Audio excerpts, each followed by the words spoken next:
Welcome to the Zesty Podcast. Today's episode is going to be a little bit different. I am your producer, Rose Marina Boubion, and we're here today with Malik, Taka Anderson. Hey, Rose. Today, I, as your producer, will actually be sitting in the host seat, and Malik is in the guest seat. So let's get into it. My first question, Malik, is why Taka? Tell us about that. That is so funny. I think I've told this story maybe like 100 times before, but like this was like actually a college nickname. Some of my fraternity brothers, I think it was one in particular, like started calling me. Basically, it's off a song. If you know, you know. But it's Koriki Taka, Tony Rosario, and it goes like Koriki Taka T, Koriki Taka Ta. And you know, for those who don't know, I'm a part of a Latino fraternity with a multicultural membership. It is Sigma Lambda Beta International Fraternity Incorporated. We are coast to coast. And yes, and so like one of our brothers like would joke with that song and be like, Maliki Taka T, Maliki Taka Ta, and then it just stuck. And then like later on, like as new members joined, like got shortened to Taka, so I had a longer nickname than my actual name, which then got shortened to like just a name itself. But honestly, it's very fitting because like Malik is actually my middle name. You know, if some people don't know that, I go by my middle name because my dad and I have the same first name. And like, there's so many people in my family that have that first name too. And like, it's a little hard to distinguish when you have like people like five. So my dad's name is Lonnie. It's hard to distinguish. You have like 5 different Lonnies or 4 different Lonnies in your family. Who's who. So we have ways of distinguishing them. I call my dad Lonnie, and then my grandfather, who is actually my mom's like dad on my mom's side, I call him Big Daddy. And like I have an Uncle Lonnie. Actually, technically, I have 2 Uncle Lonnie. I have 2 Uncle Lonnies on that side. And so it's like, I mean, I'm Malik. To everybody on both sides of my family, I'm Malik. And it's interesting, like I always say, like I find it funny that my mom ended up like marrying a man with the same name as her stepdad and her like brother, younger brother. It's like hilarious to me. But yeah. And so like I like the name, but I just got used to being called Malik, and Malik felt like me. But like I also like Maliki Taka because it is a play off of Malik, and Malik is already a name, but like Maliki Taka has a playfulness that kind of sounds like my essence if I were to describe it. I'm very all over the place. I'm very random. But like long story short, like I mean, because that is a very long explanation. Like, it did come from a song, and now I go by either, you know, some people call me by the full nickname. They call me Malik, or they call me Maliki Taka, or they just call me Taka. I have to wonder how often you walked into a house in college and people were just like, Maliki Taka. It happened quite a bit. Yeah, I could see that. Like, it seems like it'd be such a great thing just to like shout out. That's how it became. It also became my Instagram handle. So like, you know, I've like fully embraced it at this point. And I realized like Taka, it's also like, I use Taka a lot in queer spaces because it's very gender neutral. So both these names are kind of reflective. Sorry, not both these names, but this is all like reflective of different parts of your identity, perhaps? Yes, I would say so. It's, I mean, something that definitely has like more so time, different parts of my life, like different particular pieces. Like my becoming of a young person in school and in college and being like submersed within that environment and a particular group of people who I call like my family, my chosen family, but then also like my queerness as well. And so it's definitely, I would say my name is transformed with me. I think as it should with everyone. It's not that I don't necessarily like my birth name or anything like that, but it is definitely something that I feel like I've grown with and will probably continue to grow. And I think that's okay. Yeah, definitely. Yeah. Every moment has like a different little thing. You may be different things to different people. Mm-hmm. So I think that makes sense. That's really sweet. So the Zesty Podcast, can you explain your child? Your child is Zesty. My child, my seed, I don't like that. My son, as you might say, one of my sons. So yeah, I mean, the Zesty Podcast was born out of wanting to experiment and do something that felt like I could put forth my creative energy in some way, shape, or form that I've wanted to do for years. I've wanted to do some type of show, whether it be a podcast or video form. I mean, it's all the same thing. As we're discovering, podcasts are now going on video or audio for a long time. And I had different iterations with different co-hosts and different ideas.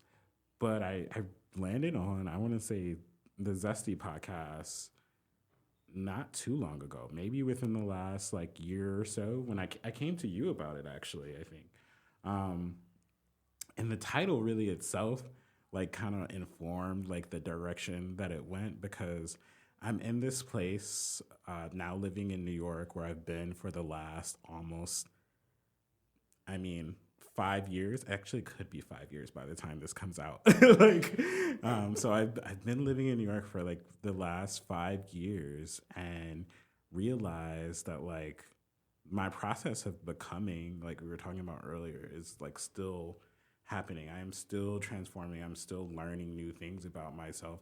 And one of the things that I've become more comfortable with, not to say that I wasn't as comfortable with before I moved here, is my queerness, because New York is so big.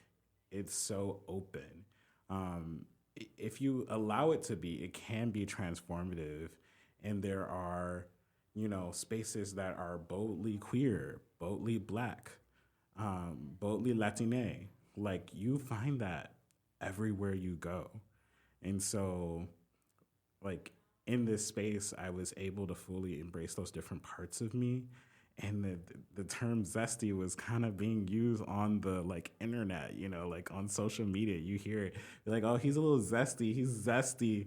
Like this person is, oh, that's real zesty. Like zesty this, zesty that.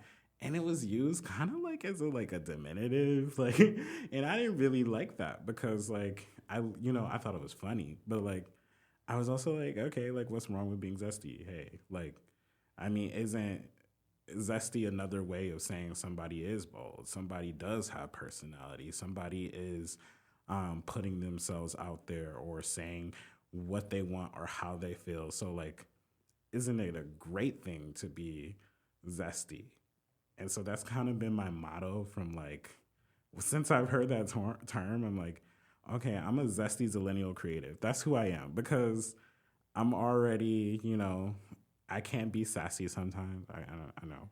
I know some of my friends would be like, okay, Malik, you a little sassy. You a little shady sometimes. Like, in moments they're like, that was shady. And I was like, but I said it in a nice way. like, didn't you appreciate that part? Like, just ignore the shade. They're like, oh my God, you're so nice. Like, that's like the hidden joke about me. People will be like, oh my God, like Malik is so like nice, such a nice person, so chill, but also like at times, like the little shady parts sneak up on people.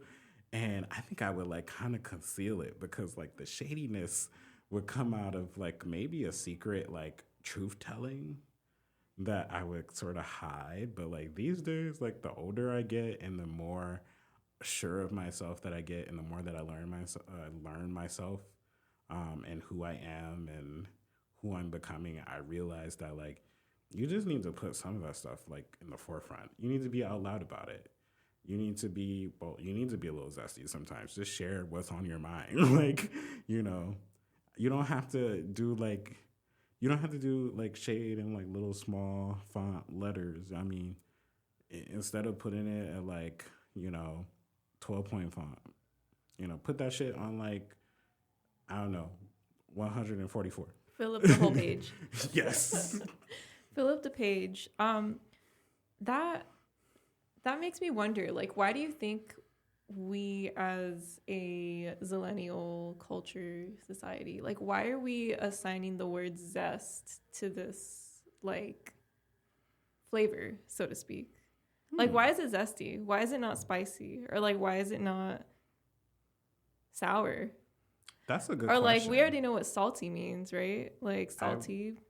But that has a different meaning, though. Yeah, salty has a different meaning. And that makes sense because salty, like, tears are salty.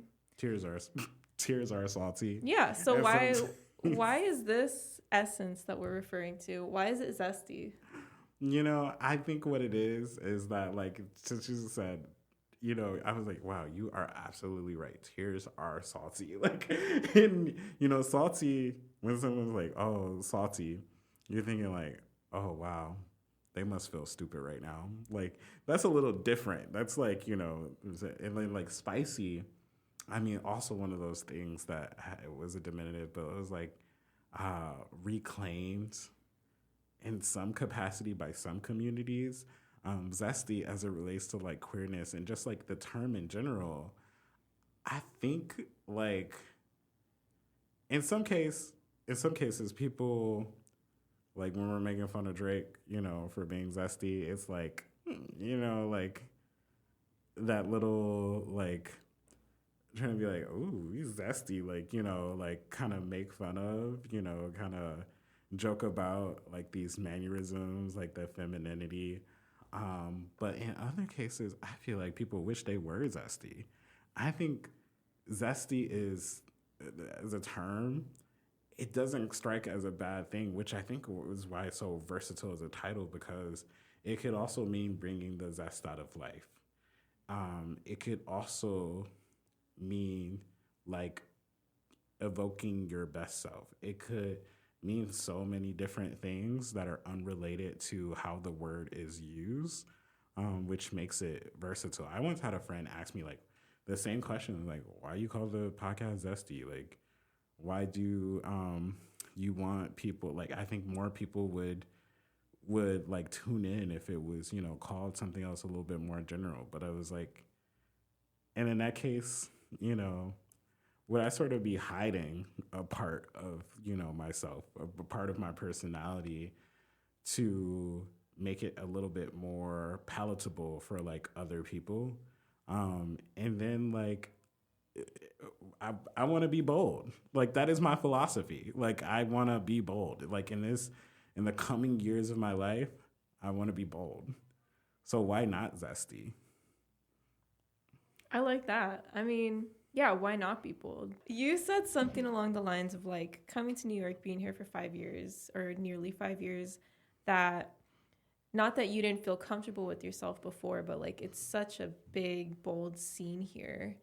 And how do you feel like in your experience that New York compares to maybe where you were in college or where you grew up? Like, how has that kind of affected and changed the way you see everything? Because now you're like, I want to be bold. Have you always wanted to be bold? At times of my life, I was bold. At times of my life, I was pretty brash. I was one of those kids where, like, first of all, as a toddler and like to my like young years, I was pretty bad. Like I used to bite people, but that's different. That's different. I've always been like, I've always been bright, smart. When people talk about like, the gifted and talented track that could, they're just neurodivergent, really. Mm-hmm. I was probably one of those kids. Like, I was always distracted. I was always doing something. I was always trying to start something new. Mm. I had my whole friend group in a clique, and I brought them like shades and different color shades and like name tags. Like we were some sort of entourage. I don't know what we were doing. One time I started a band. Another time I started like a comic book club and the school newspaper. Actually, that went pretty far. That like in elementary school, I started a school newspaper, and like there was a whole announcement, and I was like, you know what? This is just the thing that I've been like interested in for the last 2 weeks or these last few days. Like, I did not expect this to go here because I'm gonna have a new idea next week. But like my parents have always told me that like I like to juggle many things and do many things. But with that also came like the spirit of like randomness and talkativeness, where it's like people don't like, if you talk too much and you're like random and a little bit silly, people think you're weird. And so eventually, what I learned to do was to silence myself. So I've become very quiet. And so, like, I'll give, like, maybe like to 15 to 20% of my personality in public spaces. And I learned that is like a good way to introduce yourself to other people, like in spurts. So like I'll start off quiet. People get to know, like, they're like, oh, Malik is very quiet. And everybody's like, who knows me? Like, little do you know, this bitch won't shut the fuck up. Like, like it's like that. Like literally, like people are like, oh, they're so quiet. Like, oh my gosh, they don't. Oh my god, they're so quiet. And then it's like the people who really know me are like, oh my god, this will not stop talking. And so I'm a little bit like that. Like that is my personality. Is like once you get to know me, I just don't stop talking. But like I'm afraid of being like labeled as annoying. And I mean, I shouldn't say I am afraid. I was afraid of being labeled as annoying. Now I really don't care. I learned that the people who gravitate towards you are meant to be. And the people who don't, they can stay over in their corner over there. They can be like furthest, sit where they need to be. Like, yeah. Over there away from me. But like for sure. It's like you don't have to like compartmentalize your personality for all these different spaces. I still do for work because I need a job. But like, like you got to be professional. Mm-hmm. I had this conversation with my dad. He was like, "Oh, our generation doesn't know how to be like, you can't bring like your full self to work. He's like, your generation always wants to bring your full self to work. You don't need to be bringing your full self to work." Really? Like, okay, but that's old head frame of thinking. I feel like that's an interesting, I guess, like divide that you see, because I feel like it's the opposite. I feel like the older generation got to be their full selves at work. They were like the office party era. They were like being unprofessional. This was like the generation of HR violations. You are absolutely right. And I'm so afraid of one of those. I feel like we're the opposite. Like our generation is like, leave it at home. I don't want to like. I feel like it's almost I'm here for a check. Yeah, like I feel like it's a common complaint about our generation that like we're very stiff and like shy at work, which is like, well, I don't want to. Nor do I want to get in trouble, but I also don't want to like necessarily get into something with someone else where they're like sharing too much information and being too much of like. Yeah, because it can get real awkward real fast. Yeah, I mean, I've definitely overshared. I mean, I've overshared. I overshare on all the time, but like, like I think it's just also the fear of the HR violation. Yeah. I mean, HR will come for you, and when they do, like, it is serious. Yeah. And if you have, like, a little bit of melanin, the rules are different. So Yeah. I don't know. Like, you know, I've always been taught to be hyper aware of those things. Where I'm just like, do I want to be the queer, like, Black person that is like getting in trouble? Yeah, like, for something. I feel like gender definitely plays a huge role because, like, men have a lot of leeway in how they can act at work, like straight men especially. I do think other genders are definitely more like self-policing all the time, being like, is this going to be interpreted a certain way? Like, because it's true. Like, like something that you do or say might be interpreted differently based on who you are. I mean, it just happens. I think we like to ignore that facet, that aspect of our world that we live in. But, like, you know, it is all like, I mean, we both have a background in media. Like, even if we don't describe it as like implicit bias or discrimination, the way that I sometimes describe it in a way that is more palatable for people who deny those things, like, I don't deny those things, but it's like, it is optics. It is marketing. And marketing and optics is informed by implicit biases, like, you know? And so it's like, it's true. Like, you sometimes think about like how you come across based on who you are, because you come out with this already pre-existing package that like is perceived a little differently. Yeah. I definitely think like there's so much self-policing that goes into being in the workplace and like not wanting to be too much or not wanting to like come off super strongly or, you know, God forbid, like come off as aggressive. I feel like that's like the worst. That's like against the law, like punishable by, you know, everything. What you just said reminded me of something like that I had with that happened to me in college like a long time ago. And like, you know, people have told me, I've heard different iterations of it. Like, people tell me like, oh, wow, you're like, they said you were aggressive. They said you were standoffish. They said you were this. I was like, damn, do I have a resting bitch face? I thought I had a resting smile face because, like, how? Like, you know, other people will tell me, like, I'm a teddy bear. Like, people be like, oh, my God, you're so kind. You're so nice. But, like, you know, people who don't know me very well or, like, you know, probably have not met me will be like, oh, I think they're a little standoffish or they're aggressive. I'm like, who are you to make that judgment on me? You must be standoffish. I was like, why are you making preconceived, like, notions of how I think about you or how I treat you based off of limited information? That sounds more like a personal problem. Because, like, you're doing it just based on how I look. Have you asked me about myself? Did you try to get to know me? It's the projection.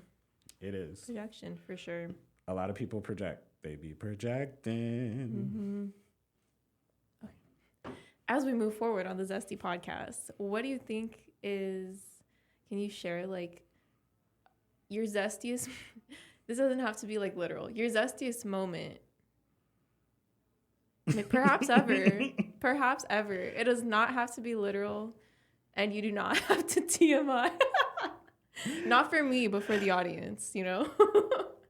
But what's a zesty moment in life? Like, what do you think sums up this whole vibe? I'm because I don't want to TMI because I have many a few zesty moments. But I like want to think of the thing that is the most appropriate thing to say, or not necessarily appropriate. I don't know if I really care about being as like super appropriate on this platform as much as I do being real and like raw and authentic. But I'm trying to think of something that is like a clear example of like me being zesty. And I think I would have to say, like, I don't know. I would have to say there was this one person I'll give an example, a personal example that is like a little bit more removed. This was a few years ago. It was on one of my birthdays, and I invited this person to my birthday. A person that I had been becoming friends with, and I had showed up to like every like event that they had showed up, for them. Small, didn't really expect anything in return. But then I had like my birthday, which was like once a year. And like usually, for other people who didn't come, I didn't care. I'm like, okay, it's fine. I did reserve, and I like had, to put down a deposit, but it wasn't really about that. And I remember this person like canceling the day of. And I don't know. It was something that just struck with me. Like it struck me in that moment where I was just like, wait. I was like, I showed up for this person, like for all types of celebrations and events. And like I thought we valued each other a little bit more. But I realized in that moment, I was like, they don't really show up for me as much as I thought, they did. And so then I was like, okay, I like recalculated in my mind. I was like, is this person someone that I should really be invested as much in? And then after that, I think I just like completely just like, like ignored like invites that I didn't feel like going to. I mean, I showed up a couple of times, but it was never the same. And like some people might be like, that's real petty. Like, I'm like, oh, you just like deaded them as a friend. No, it wasn't like that. It was like, oh, it's like I've invested this time and energy into a person and I realized they didn't feel the same way. Mm-hmm. And that's when I was like bold about it. For the first time ever, like, I would give people like the benefit of the doubt.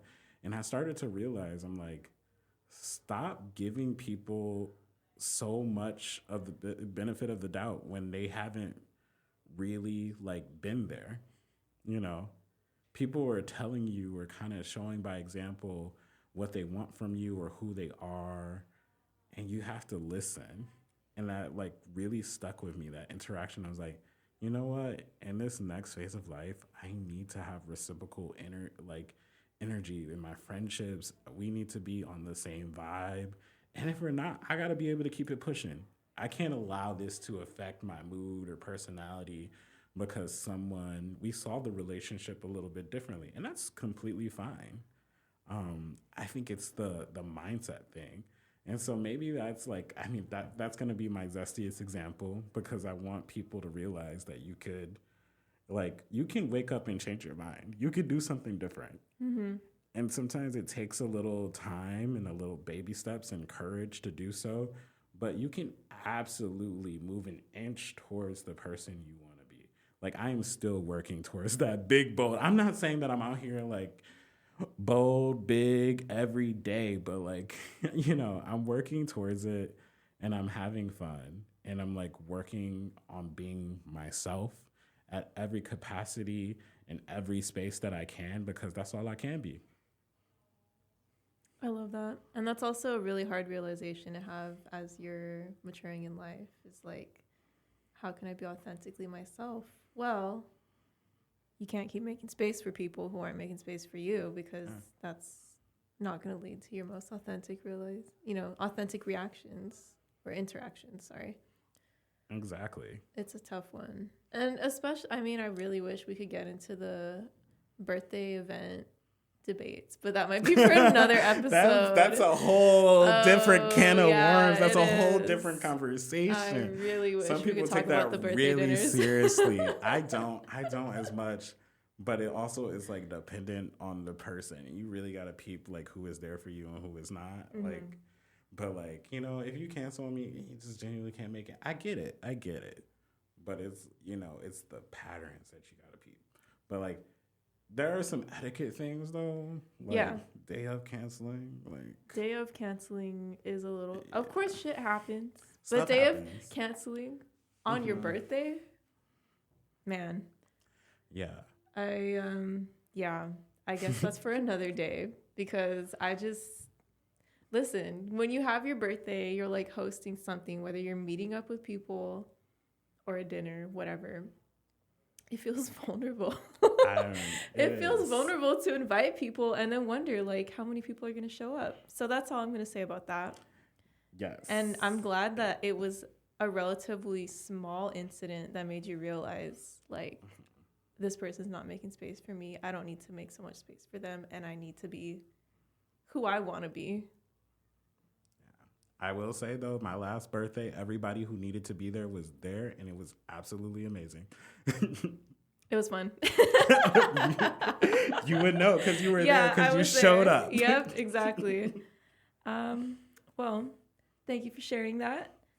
This is the Zesty Podcast. I'm your producer, sitting in the host seat for today only, Rose Marina Boubion, and that was your future host, Malik, Taka Anderson. Thank you. Bye, y'all.